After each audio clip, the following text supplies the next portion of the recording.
Hello students, today we will be learning polymerase chain reaction and the principle of polymerase chain reactions and the steps involved in polymerase chain reaction. So let us begin with the introduction. PCR technique is widely used method in molecular biology which is employed to amplify one strand of DNA into millions of copies of DNA sequence. It was invented by a scientist, Carey Mullis, in 1983 at Cetus Corporation, California, and he also got a Nobel Prize for the same.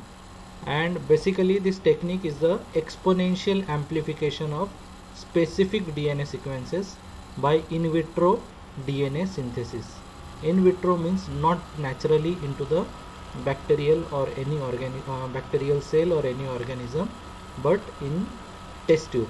So this amplification of the DNA, that too exponential amplification of DNA in vitro conditions is known as PCR. So these are the things which are required for the PCR. First is DNA template. Any DNA source which has to be amplified. So consider any microorganism and any sequence from that microorganism. If that has to be amplified, then that will be considered as DNA template. Second requirement is primer. So it is a pair of oligonucleotide. Oligonucleotide is the group of nucleotides more than 30 or 50 nucleotides, that is called as oligonucleotide. So these nucleotides acts as a primer. Third requirement is DNA polymerase. So this DNA polymerase enzyme, you know the role of this DNA polymerase enzyme. It is used for the amplification or extension of the primer. So this enzyme was extracted from the bacterium Thermus aquaticus, and that is used in a PCR because the enzyme has a temperature optimum at 70 degrees Celsius. So temperature optimum means this enzyme works optimally at 70 degree Celsius, but it is even stable at 95 degree Celsius. So if you are using a PCR and if the temperature of PCR increases to 95 degrees Celsius, then at that temperature also this DNA polymerase will work. Fourth requirement is deoxynucleotide triphosphates or DNTPs such as adenine, guanine, cytosine and thymine. You know these are the building blocks of any DNA, and DNA polymerase enzyme will synthesize the DNA strand by using this DNTPs. Therefore, this is also required for the PCR. Next requirement is buffer solution. It provides the optimum environment for DNA polymerase enzyme for its activity. So you know that our body is made up of millions of cells. So in each cell there is a optimum environment for DNA present in that cell to work properly. And if we want to do in vitro polymerase chain reaction, then we have to provide optimum environment for the activity of DNA polymerase enzyme and its extension activity. Therefore, buffer solution is needed. Next requirement is divalent cations. So you know that magnesium ions are used in the PCR reaction because it is essential for the working of DNA polymerase enzyme. Sometimes manganese 2+ ions are also used for the working of PCR, and this is used specifically to induce the mutagenesis because DNA polymerase enzyme work erroneously in presence of Mn2+ ions. Next requirement is monovalent cation. So this monovalent cation is a potassium ions which are also used in the PCR technique. So let us see the working principle of PCR. It consists of 20 to 40 repeated temperature changes which are known as cycles. So it has 20 to 40 repeated cycles, and each cycle is has 2 to 3 different temperature fluctuations.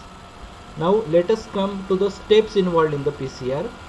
First is denaturation, second is primer annealing, third is primer extension or polymerization. We will see in detail in the next slides. So apart from these reactions, there are two holds involved in PCR. Holding means we are holding the PCR machine at two places. First is hold at 90 degrees Celsius at the beginning of PCR, and second is hold at the end step for the extension.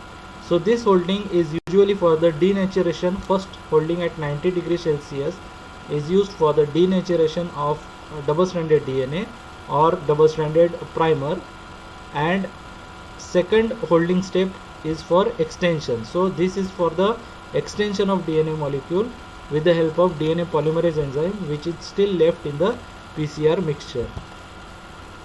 So here you can see the overview of PCR.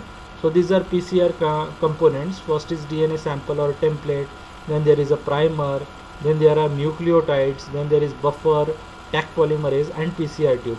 So all these things has to be mixed in a PCR tube, and then PCR tube is kept in the thermal cycler where temperature changes occurs and amplification of the desired DNA sample happens.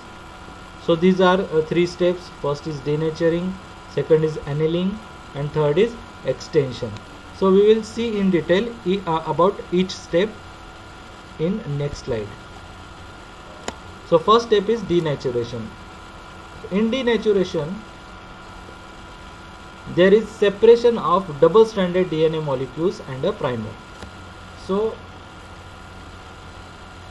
separation of double-stranded DNA molecule into single-stranded DNA molecule is essential for the binding of primer, because primer when binds to the single-stranded DNA, then it becomes the proper substrate for DNA polymerase enzyme. So for this separation, we need to increase the temperature of thermal cycler or PCR machine, and the temperature at which two strands of DNA separates is called as melting temperature, or it is also represented as Tm. The Tm acts by disrupting the hydrogen bonds involved in it.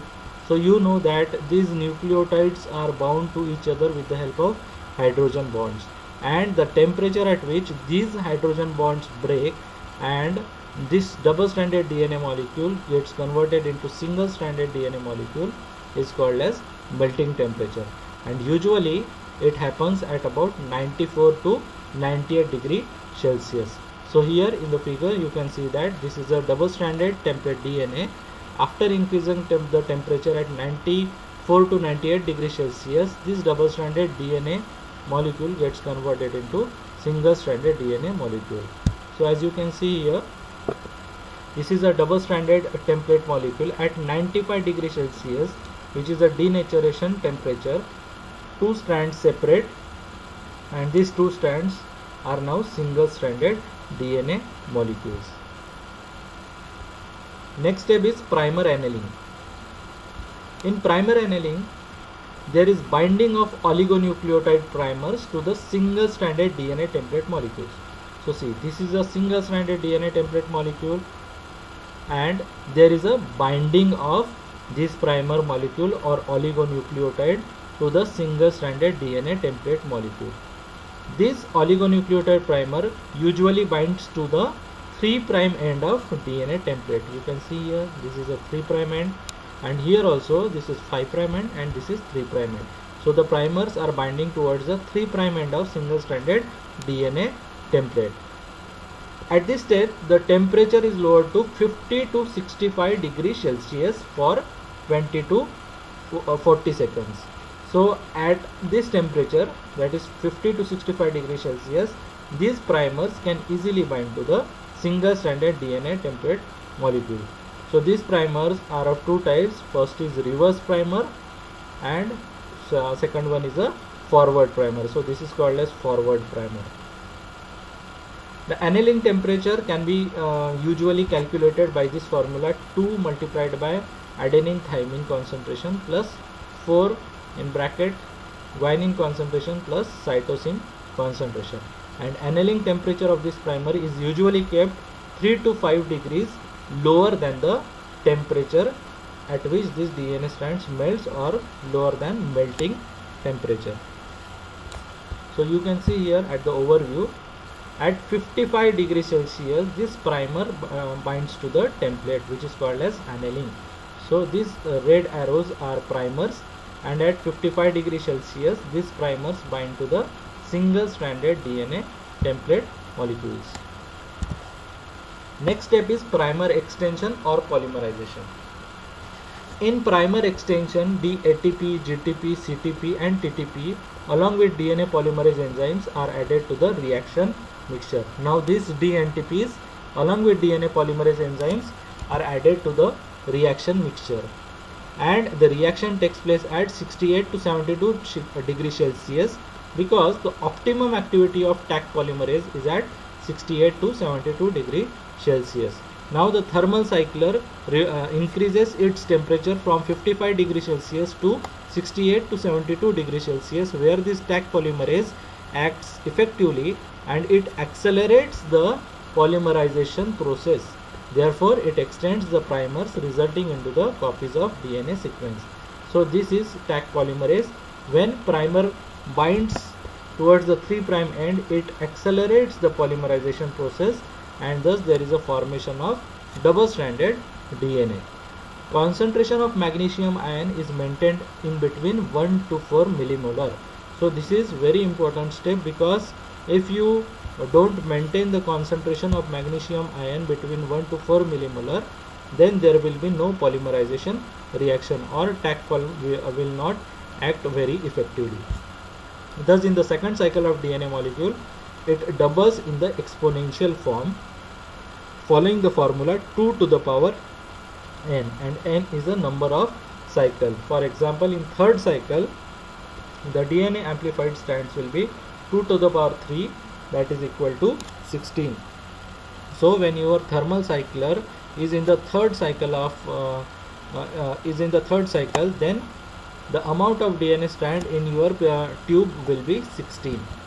So after 20 cycle, following the exponential form and following the formula 2 to the power n, you will produce up to 1 million copies of a single DNA sequence, and after 30 cycles the PCR may produce up to 1 billion copies of DNA sequence. So this is about the principle of PCR. Now we will see the applications of PCR. First is diagnosis of pathogens.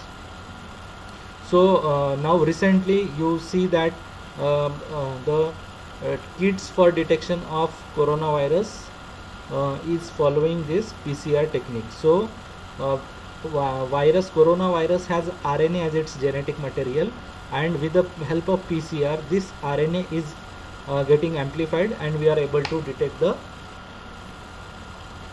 RNA or genetic material of the virus, and then we will declare whether that person is suffering from COVID-19 disease or not.